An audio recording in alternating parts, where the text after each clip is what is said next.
ঈদের আগেই শুরু হচ্ছে সরকারের ফ্যামিলি কার্ডের পাইলট প্রকল্প। শনিবারও অফিস করবেন প্রধানমন্ত্রী তারেক রহমান।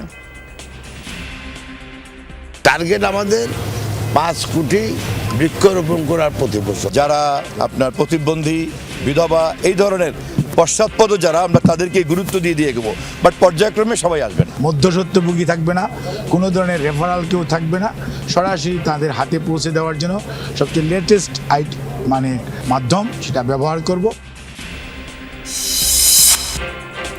তারেক রহমানকে মার্কিন প্রেসিডেন্ট ও ব্রিটিশ প্রধানমন্ত্রীর শুভেচ্ছা। দেশের স্বার্থ বজায় রেখেই করা হবে পররাষ্ট্রনীতি, বললেন প্রতিমন্ত্রী শামা ওবায়েদ।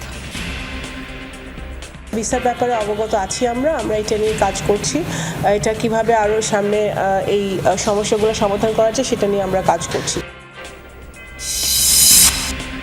রাজনৈতিক সংকীর্ণতা থেকে বেরিয়ে আসার আহ্বান বিরোধী দলীয় নেতা ডাক্তার শফিকুরের। আওয়ামী লীগ পুনর্বাসনের চেষ্টা প্রতিহতের ঘোষণা নাহিদ ইসলামের। 1.5 বছর ধরে বন্ধ জুরাছড়ি উপজেলা স্বাস্থ্য কমপ্লেক্সের ভবন নির্মাণ কাজ। লাপাত্তা ঠিকাদার, অস্থায়ী ঠিকানায় চলছে চিকিৎসা, ভোগান্তিতে সেবা গ্রহীতারা।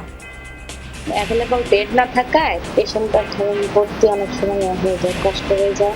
বাসস্থান থেকে শুরু করে এখানে স্টাফদের থাকার এই সমস্যাগুলো রয়েছে।